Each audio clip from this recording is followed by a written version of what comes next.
Good evening dear student, आप सभी का बीटी क्लासेस पर। अगर आप सभी लोग मेरे इस चैनल पर नए हैं तो चैनल को सब्सक्राइब करें, ज़्यादा से ज़्यादा लोगों को शेयर करें ताकि ज़्यादा से ज़्यादा लोग मेरे इस चैनल से जुड़ सकें। और चैनल को सब्सक्राइब करना ना भूलें ताकि डेली की क्लासेस की नोटिफिकेशन आप लोगों तक समय से पहुंच जाए। वीडियो को लाइक करें, कमेंट बॉक्स में जाकर कमेंट करें कि आप लोगों को मेरी ये क्लासेस कैसी लग रही हैं। और इसी चैनल पर विवेक सर के द्वारा जीके, जीएस, रीजनिंग और मैथ करवाई जा रही है। आप लोग इस चैनल से जुड़कर विवेक सर के द्वारा जो है जीके, जीएस, रीजनिंग और मैथ की क्लास भी अटेंड कर सकते हैं। और अपने सगे संबंधियों, मित्रों को भी इस चैनल की जानकारी दीजिए ताकि वो लोग भी मेरे इस चैनल से जुड़कर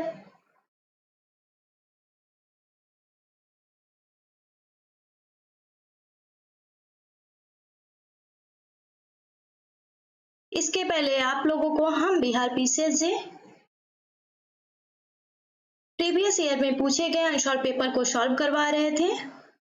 आज से हम आप लोगों के लिए उत्तराखंड पीसीएस के लिए आंसर पेपर को सॉल्व करवाएंगे, क्योंकि उत्तराखंड पीसीएस का जो एग्जाम है वह 30 अप्रैल को है। इसलिए हम बिहार पीसीएस के प्रीवियस ईयर के क्वेश्चन पेपर को सॉल्व करवाना स्टॉप करके अब उत्तराखंड पीसीएस के प्रीवियस ईयर के क्वेश्चन पेपर को सॉल्व करवाना कंटिन्यू रखेंगे। तो आप सभी लोग मेरे इस चैनल से ऐसे ही जुड़े रहिए ताकि आप लोगों को डेली के अपडेट मिलते रहे। हम आप लोगों को 2002 से 2021 तक जितने भी एग्जाम उत्तराखंड में हुए हैं पीसीएस के, हम उन सारे प्रीवियस ईयर के क्वेश्चन को सॉल्व करवाएंगे। आप ऐसे मेरे चैनल से जुड़े रहिए ताकि आपको 2002 से 2022 तक जितने भी आंसर पेपर हैं आप लोगों तक पहुंच सके। और चैनल को ज्यादा से ज्यादा लोगों को शेयर करें ताकि ज्यादा से ज्यादा लोग मेरे इस चैनल से जुड़ सके। और कमेंट बॉक्स में जाकर आप लोग भी रिप्लाई करिएगा ताकि आप लोग भी मेजर कर सकें कि आप कितने क्वेश्चन सही कर पा रहे हैं। चलिए हम अपने सेशन को स्टार्ट करते हैं।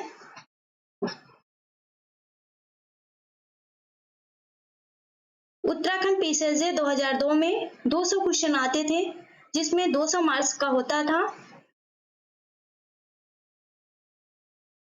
तो हम देखते हैं लॉ जो पैटर्न है, लॉ से जो क्वेश्चन अटेंड किए गए हैं, लॉ से जो क्वेश्चन पूछे गए हैं, पहले हम उन्हें सॉल्व करवाएंगे। तो चलिए हम बारी बारी से सॉल्व करते हैं और देखते हैं कि हमारा पहला क्वेश्चन क्या कहता है। जो पहला क्वेश्चन हमारा है वह संपत्ति अंतरण अधिनियम 1882 से है, टीपीए से, ट्रांसफर ऑफ प्रॉपर्टी से।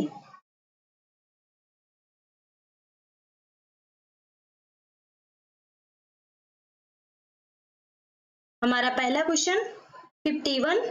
इससे पहले 50 प्लस जो क्वेश्चन है वो जीके से थे, इसलिए जीके के क्वेश्चन को हम बाद में सॉल्व करवाएंगे। पहले हम लॉ के क्वेश्चन को सॉल्व करवाएंगे, इसलिए जो हमारा पहला क्वेश्चन है वह क्वेश्चन नंबर 51 है।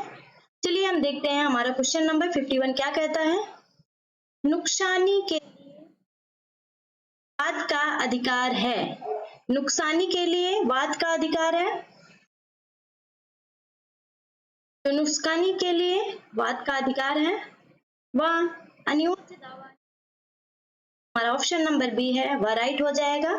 यह एक्सलेमन क्लेम नहीं है, एक्शनेबल क्लेम नहीं है, तो हमारा ऑप्शन नंबर बी राइट हो जाएगा।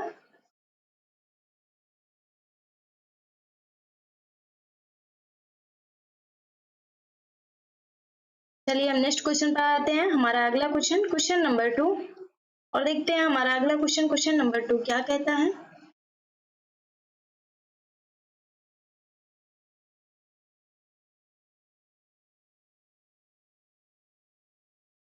संपत्ति अंतरण अधिनियम की धारा 53 का में दिया गया जो भागिक पालन का सिद्धांत है वह क्या है? एक कानूनी अधिकार, एक सामयिक अधिकार, बचाव में उपलब्ध होता है। तो जो हमारा ऑप्शन नंबर डी है वह राइट हो जाएगा। जो हमारा भागी पालन का सिद्धांत है वह एक सामयिक अधिकार है, उसके साथ में बचाव में उपलब्ध होता है। तो ऑप्शन नंबर हमारा बी डी राइट हो जाएगा। चलिए हम नेक्स्ट क्वेश्चन पर आते हैं। हमारा अगला क्वेश्चन, क्वेश्चन नंबर 53।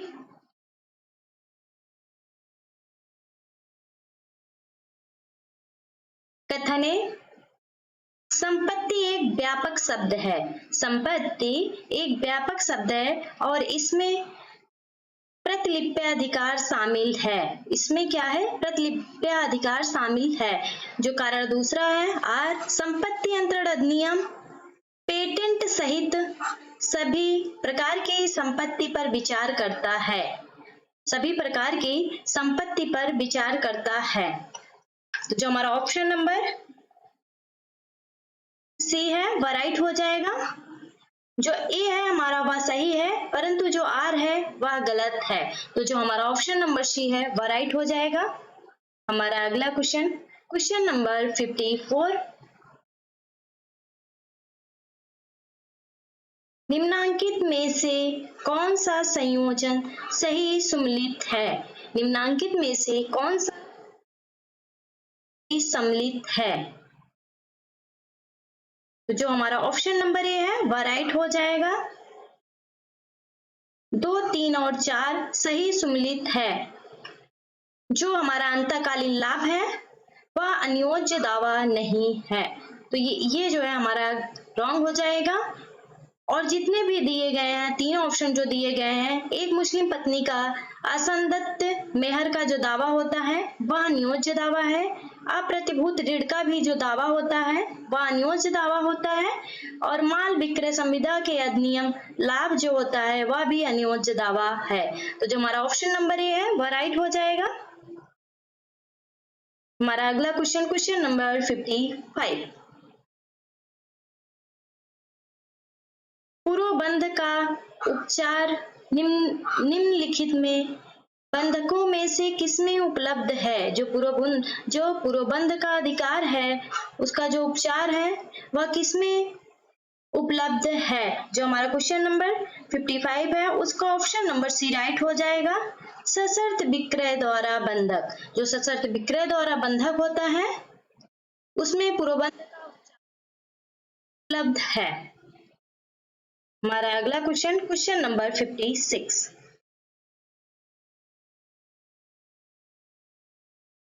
निम्नलिखित में से क्या विक्रय का अनिवार्य तत्व नहीं है?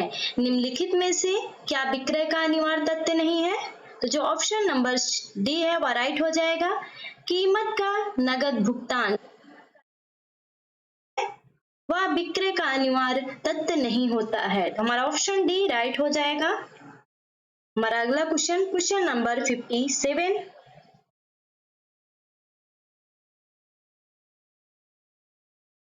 दोहरी संभावना के विरुद्ध नियम को निम्नलिखित वादों में से किसमें मान्यता मिली है? दोहरी संभावना के विरुद्ध का जो नियम है उसको किस वाद में मान्यता मिली है? तो जो हमारा ऑप्शन बी है वह राइट हो जाएगा।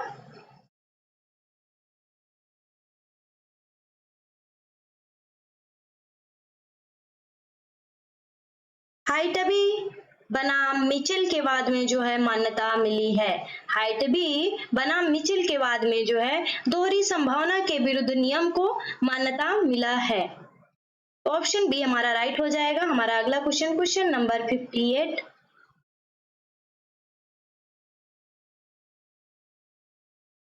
संपत्ति अंतरण अधिनियम की निम्नांकित धाराओं में से प्रतिस्थापित प्रतिभूति के सिद्धांत की विवेचना करती है। पूछ रहा है कि कौन सी धारा है जो प्रतिस्थापित विभूति के सिद्धांत की विवेचना करती है? तो जो हमारा ऑप्शन नंबर डी है वह राइट हो जाएगा। धारा 57। जो धारा हमारा 73 है वह प्रतिस्थापित प्रतिभूति के सिद्धांत की विवेचना करती है। तो हमारा क्वेश्चन नंबर 58 का जो ऑप्शन नंबर डी है वह राइट हो जाएगा।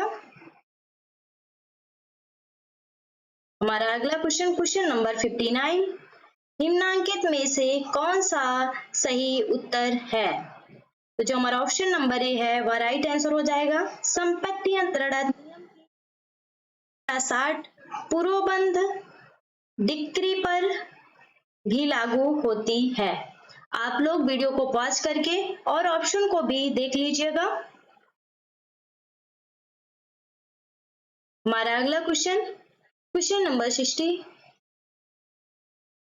राजकुमार कुंडू बनाम मैक्वीन 1872 के बाद का संबंध है। जो रामकुमार कुंडू बनाम मैक्वीन का वाद है वह किससे संबंधित? तो जो यह केस है यह दृश्यमान स्वामी से संबंधित है। तो ऑप्शन नंबर हमारा बी राइट हो जाएगा। हमारा अगला क्वेश्चन नंबर 61, एक व्यक्ति अपने से अच्छा स्वतः दूसरे को अंतरित नहीं कर सकता। एक व्यक्ति है जो अपने से अच्छा दूसरे को जो है स्वतः अंतरित नहीं कर सकता है। इस सिद्धांत के सूत्र को संपत्ति अंतरण अधिनियम में समाहित किया गया है। तो जो हमारा क्वेश्चन नंबर 61 है तो उसका जो ऑप्शन नंबर ए है वह राइट हो जाएगा। 41, 42, 43 और 44 में समाहित किया गया है। चलिए हम नेक्स्ट क्वेश्चन पर आ जाते हैं। क्वेश्चन नंबर 62,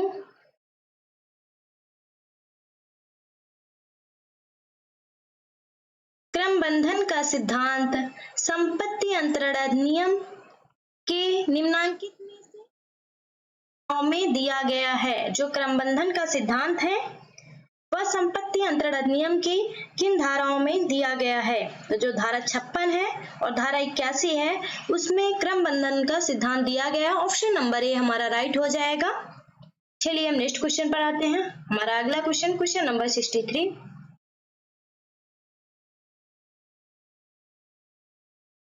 संपत्ति अंतरण अधिनियम की धारा 58A परिभाषित करती है। तो जो संपत्ति अंतरण अधिनियम की धारा 58A है वह परिभाषित करती है। तो वह बंधक, बंधककर्ता, बंधकदार और बंधक धन, बंधक विलेख को परिभाषित करती है।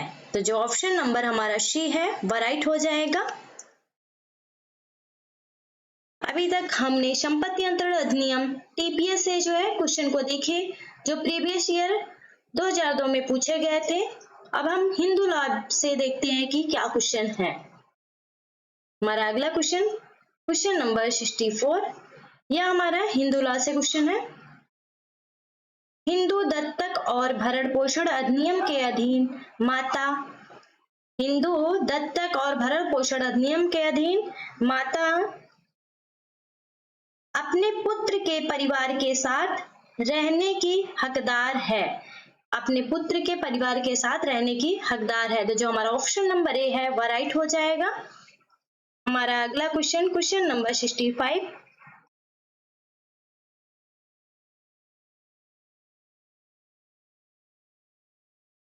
हिंदू विधि में निम्नांकित में से कौन से विवाह विच्छेद के प्राचीन तरीके स्वीकृत नहीं थे? तो जो आर्ट्स था वह जो है स्वीकृत नहीं था। तो जो हमारा ऑप्शन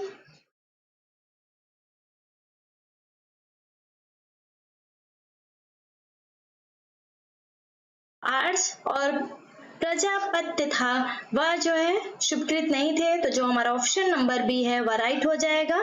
2 और 3। चलिए हम नेक्स्ट क्वेश्चन पर आते हैं। हमारा अगला क्वेश्चन नंबर 66,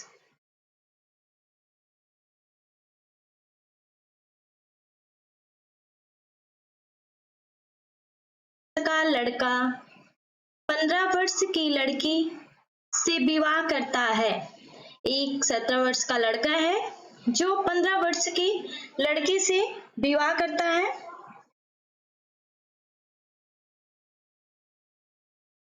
तो ऐसा जो विवाह होगा वह विद्यमान होगा और दंडनीय है। तो जो हमारा ऑप्शन नंबर डी है,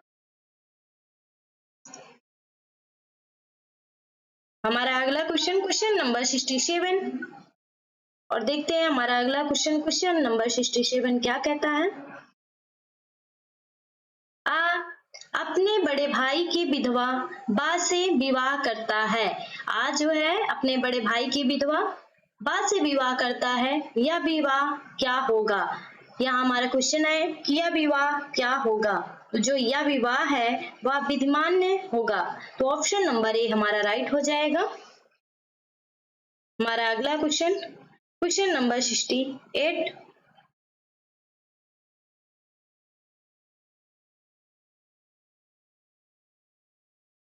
अपनी पत्नी की संपत्ति के बिना, अपनी पत्नी की संपत्ति के बिना एक हिंदू पुरुष द्वारा गोद लिया जाना, पुरुष द्वारा जो है गोद लिया जाना, यहाँ पे संपत्ति नहीं होगा, यहाँ पे सम्मति होगा, कंसेंट।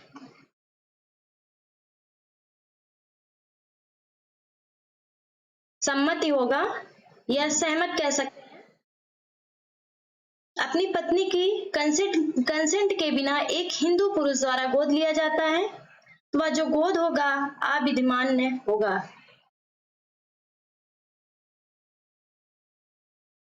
ऑप्शन ए राइट हो जाएगा, वह गोद जो है शून्य होगा।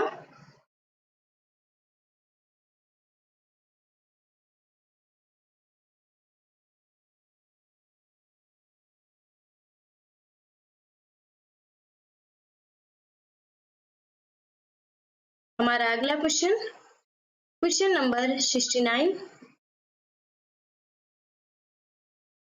एक हिंदू की सामुदायिक संपत्ति, एक हिंदू की सामुदायिक संपत्ति, जो हमारा ऑप्शन भी है वह राइट हो जाएगा। 2 और 3 जो हिंदू की सामुदायिक संपत्ति होती है वह जो है उत्तरजीविता से न्यायगत होती है और विभाजित की जा सकती है। जो हमारा ऑप्शन 2 और 3 है वह राइट हो जाएगा। इस प्रकार जो हमारा ऑप्शन है वह राइट हो जाएगा। हमारा अगला क्वेश्चन नंबर 70। कोई भी गुलाब कांटों के बिना नहीं है, कोई भी गुलाब कांटों के बिना नहीं है, परंतु आपके हाथ में जो है उसमें यदि सभी कांटे ही हैं और गुलाब नहीं है तो उसे फेंकना ही उचित है। इस कथन का संबंध है। तो जो इस कथन का संबंध है वह ऑप्शन नंबर डी से है। विवाह विच्छेद के असाध्य व्यवधान के सिद्धांत से, विवाह विच्छेद के असाध्य व्यवधान के सिद्धांत से। जो हमारा क्वेश्चन नंबर 70 है उसका जो राइट आंसर हो जाएगा ऑप्शन नंबर डी राइट हो जाएगा। हमारा अगला क्वेश्चन नंबर 71।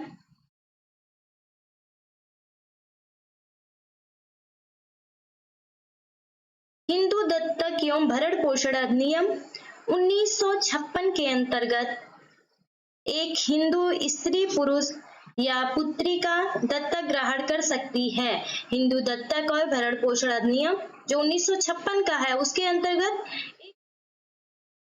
या पुत्र या पुत्री या दत्तक ग्रहण कर सकती है, जो है पुत्र और पुत्री का दत्तक ग्रहण कर सकती है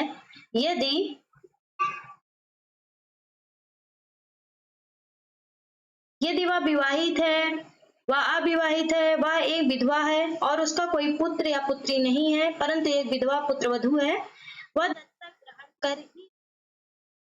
जो हमारा क्वेश्चन नंबर 71 है उसका जो ऑप्शन ए हो जाएगा, वह अविवाहित है तो भी वह दत्तक ग्रहण कर सकती है। वह जो है अविवाहित सकती है।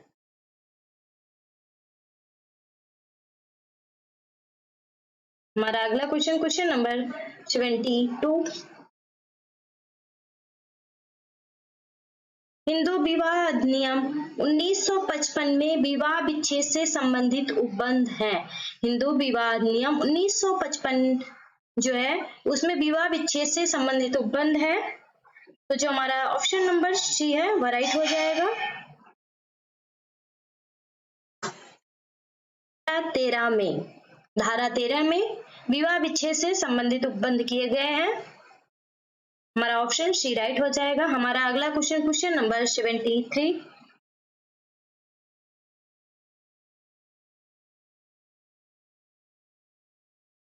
हिंदू विवाह अधिनियम में दाम्पत्य अधिकारों के प्रत्यास्थापन का उपबंध किस धारा में है? का उपबंध जो है किस धारा में है? दाम्पत्य अधिकारों के प्रत्यास्थापन का जो संबंध है तो वह धारा 9 में है। हमारा ऑप्शन ए राइट हो जाएगा। हमारा अगला क्वेश्चन नंबर 74।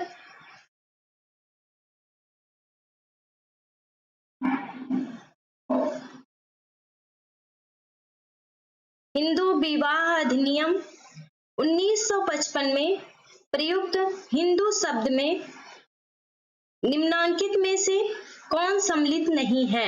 हिंदू में कौन सम्मिलित नहीं है? तो जो ऑप्शन सी है वह राइट हो जाएगा। जो पारसी है वह हिंदू में सम्मिलित नहीं, राइट हो जाएगा।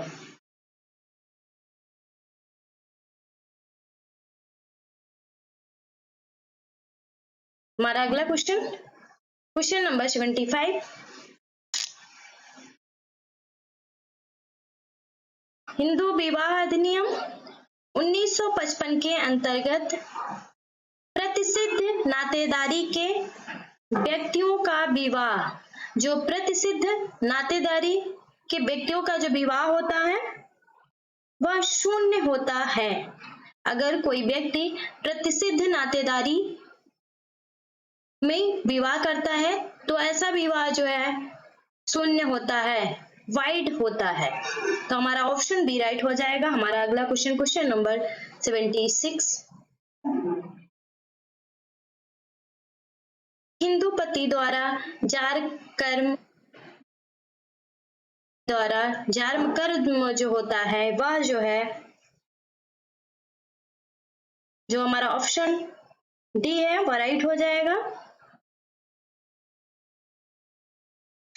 विवाह विच्छेद और न्यायिक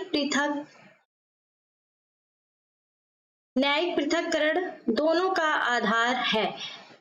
वह जो है विवाह विच्छेद और न्यायिक पृथक्करण दोनों का आधार है। Question number 77।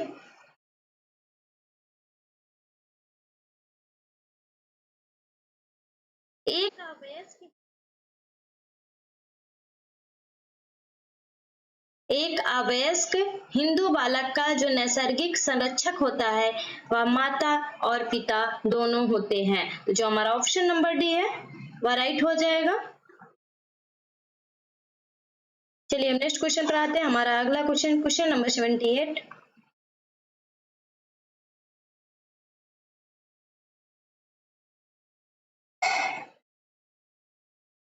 हनुमान प्रसाद बनाम मुंबई बबुई का वाद संबंधित है। हनुमान प्रसाद बनाम संबंधित है। तो जो उपरोक्त में से जो हमारा ऑप्शन डी है वह राइट हो जाएगा। जो हनुमान प्रसाद बनाम मोहम्मद बबुई का वाद है वह इन तीनों में से किसी से भी संबंधित नहीं है। तो हमारा ऑप्शन डी राइट हो जाएगा। हमारा अगला क्वेश्चन नंबर 79।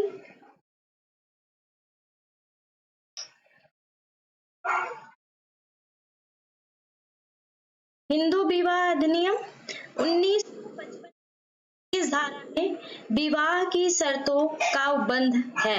जो विवाह की शर्तें हैं, कंडीशन है, उसका उपबंध जो है हमारे हिंदू विवाह अधिनियम 1955 की जो धारा 5 है उसमें उपबंध किया गया है। तो जो हमारा ऑप्शन ए है वह राइट हो जाएगा। हमारा अगला क्वेश्चन नंबर 80।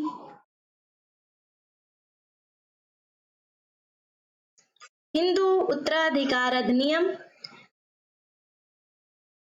की किस धारा में महिला हिंदुओं के मामले में उत्तराधिकार के सामान्य नियमों का उपबंध किया गया है? तो जो हमारा धारा 15 है उसमें जो है ऐसे नियमों का उपबंध किया गया है। तो जो ऑप्शन ए है हमारा राइट हो जाएगा। हमारा अगला क्वेश्चन नंबर 81।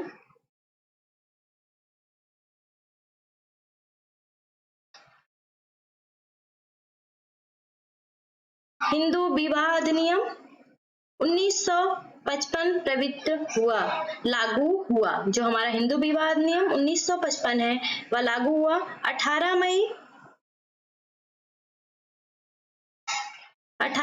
1955 को। तो जो हमारा ऑप्शन डी है वह राइट हो जाएगा। हमारा अगला क्वेश्चन नंबर 82।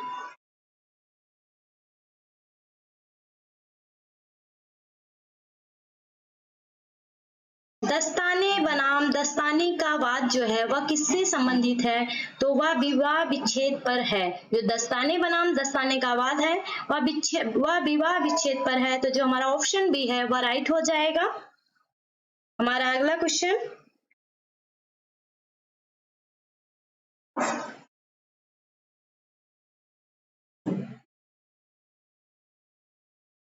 निम्नांकित में से कौन सा कथन सही है? निम्नांकित में से कौन सा कथन सही है? जो ऑप्शन बी है वह राइट हो जाएगा।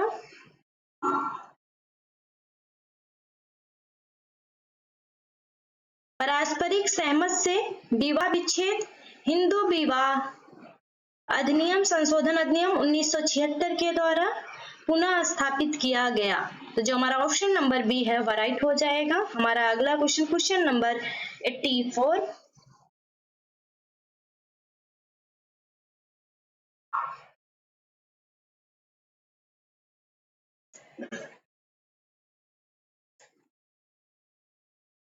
सूची 2 से सम्मिलित कीजिए तथा सूचियों के नीचे दिए गए कोड की सहायता से सही उत्तर चुनिए।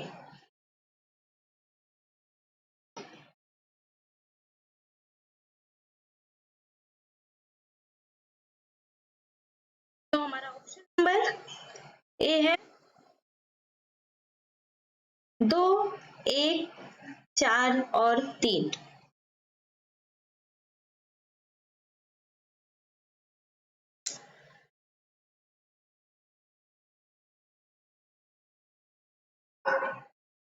ये हमारा ए हो जाएगा, आप मान लीजिए। ये हमारा बी सम्मिलित होगा।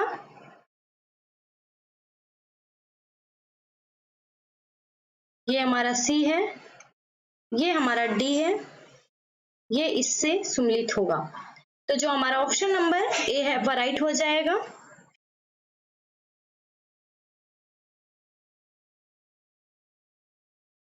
हमारा अगला क्वेश्चन 80।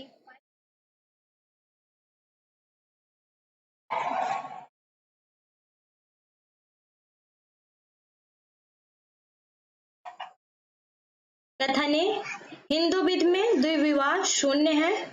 हिंदू विधि में द्विविवाह शून्य है। कारण आर शून्य विवाह से उत्पन्न शिशु अपने माता पिता का धर्म शिशु होता है। तो जो हमारा ऑप्शन ए है वह राइट हो जाएगा। ए तथा आर दोनों सही हैं तथा जो आर है वह ए का सही स्पष्टीकरण है। तो जो हमारा ऑप्शन ए है वह राइट हो जाएगा। हमारा अगला क्वेश्चन नंबर 86।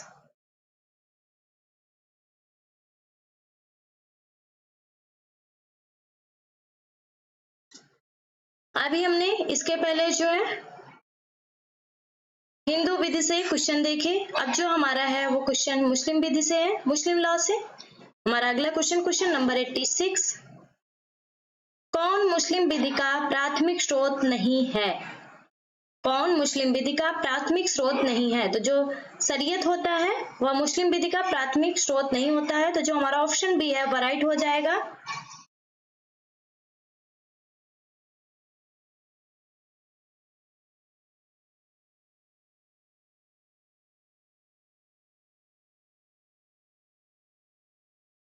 धात्रेय पालन, जिसे फास्ट रेज भी कहते हैं, के आधार पर मुस्लिम विवाह क्या होता है? जो धात्रेय पालन के आधार पर मुस्लिम विवाह क्या होता है? तो जो मुस्लिम विवाह होता है वह शून्य होता है, जिसे हम बातिल भी कह सकते हैं। तो ऑप्शन ए हमारा राइट हो जाएगा। हमारा अगला क्वेश्चन, क्वेश्चन नंबर 88।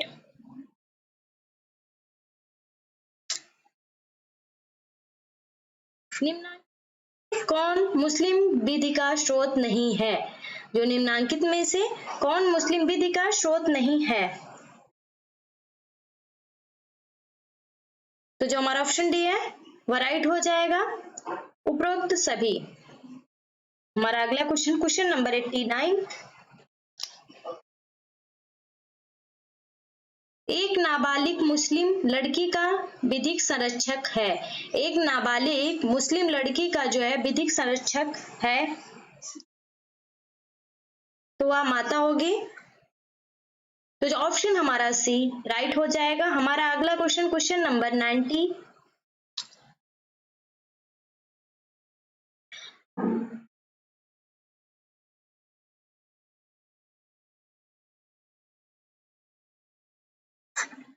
मुस्लिम विधि के अंतर्गत विधिमान विवाह के लिए निम्नलिखित में से क्या आवश्यक नहीं है?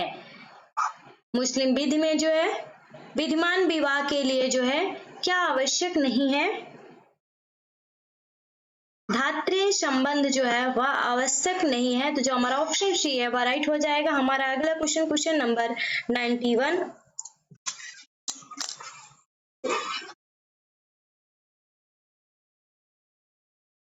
मुस्लिम विधि में मेहर, जो मुस्लिम वह क्या है? तो जो हमारा ऑप्शन सी है वह राइट हो जाएगा। मेहर जो होता है वह पति द्वारा पत्नी के प्रति आदर का कर्तव्य है और विवाह का प्रतिफल है मुस्लिम विधि में। और तीसरा जो है वह पत्नी का एक विधिक अधिकार है, तो जो हमारा ऑप्शन सी है वह राइट हो जाएगा। हमारा अगला क्वेश्चन, क्वेश्चन नंबर 92।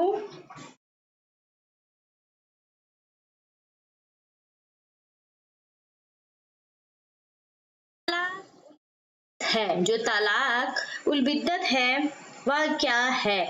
वह जो है एक पूर्ण और अप्रतिसंहरणीय तलाक है, तो जो हमारा ऑप्शन ए हो जाएगा। हमारा अगला क्वेश्चन, क्वेश्चन नंबर 9।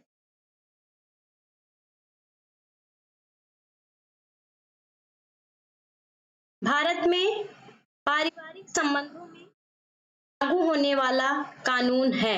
भारत में पारिवारिक संबंधों में लागू होने वाला जो कानून है वह पक्षकारों की वैयक्तिक विधि है, तो जो ऑप्शन हमारा डी है वह राइट हो जाएगा। क्वेश्चन नंबर 93 का ऑप्शन डी राइट हो जाएगा। हमारा अगला क्वेश्चन, क्वेश्चन नंबर 94।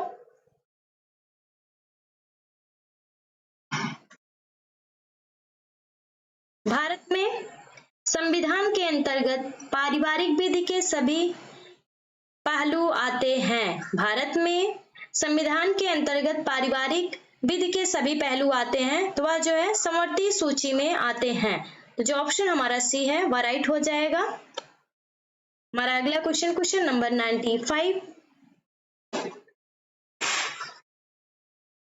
एक मुसलमान दुनिया के किसी भी देश में, कोई मुसलमान है वह दुनिया के किसी भी देश में संबंधित देशों के कानूनों के अनुपालन के उद्देश्य से जाता है जिसमें वैयक्तिक कानून शामिल है, जिसमें जो है वैयक्तिक कानून शामिल है, तो जो हमारा ऑप्शन नंबर डी है वह राइट हो जाएगा।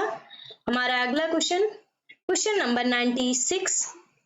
और देखते हैं हमारा अगला क्वेश्चन, क्वेश्चन नंबर 96।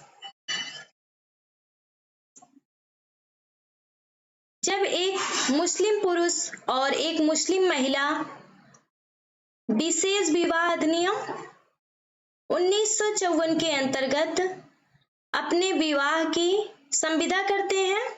तो मुस्लिम वैयक्तिक विधि, तो जो मुस्लिम है वह वैयक्तिक विधि लागू नहीं होती है।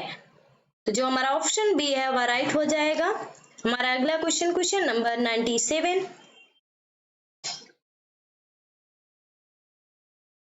सिया विधि के अंतर्गत यदि पति बोलने की क्षमता रखता है, सिया विधि के अंतर्गत यदि पति बोलने की क्षमता रखता है और तालाक की लिखित घोषणा करता है तो ऐसा तालाक क्या होगा?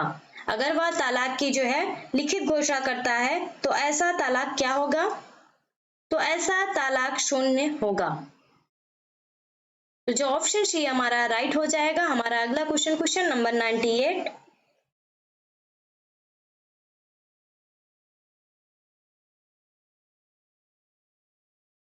मुस्लिम विधि में विवाह को माना जाता है, मुस्लिम विधि में विवाह को एक संविदा माना जाता है। जो हमारा ऑप्शन बी है वह राइट हो जाएगा।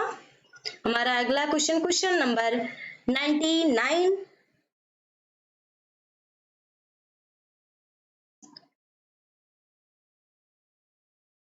मुस्लिम विधि के अंतर्गत दान की आवश्यक शर्त है, जो मुस्लिम विधि है उसमें दान की आवश्यक शर्त है उपयुक्त सभी। जो हमारा ऑप्शन डी है वह राइट हो जाएगा।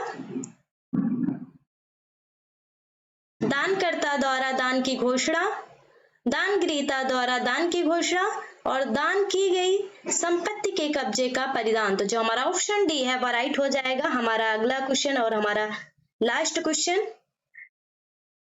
नंबर 100।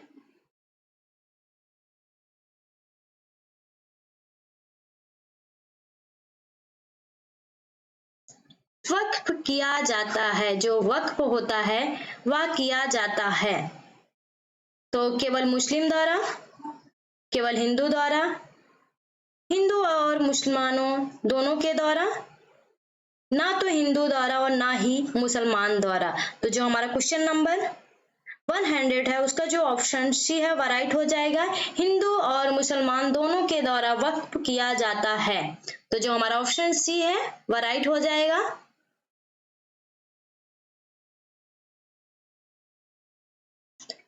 अगर आप सभी लोग मेरे इस चैनल पर नए हैं तो चैनल को सब्सक्राइब करें, वीडियो को लाइक करें, कमेंट करें, ज्यादा से ज्यादा लोगों को शेयर करें ताकि ज्यादा से ज्यादा लोग मेरे इस चैनल से जुड़ सके। और जैसा कि हमने पहले भी आपको बताया कि विवेक सर के द्वारा इसी चैनल पर जीके, जीएस और रीजनिंग मैथ की क्लासेस कंडक्ट करवाई जा रही है। आप सभी लोग इस चैनल से जुड़कर विवेक सर के द्वारा जीके, जीएस, रीजनिंग और मैथ की क्लास भी अटेंड कर सकते हैं। आप लोग कमेंट बॉक्स में जाकर कमेंट कीजिएगा कि हमारा ये सेशन, हमारी क्लास आप लोगों को कैसी लग रही है।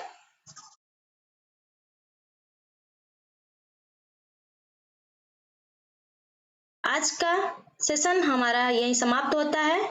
हम आज का सेशन अपना यहीं स्टॉप करते हैं। आगे का सेशन हम कल की क्लास में करेंगे। तो आप सभी को मेरा प्यार भरा नमस्कार और आप सभी को धन्यवाद।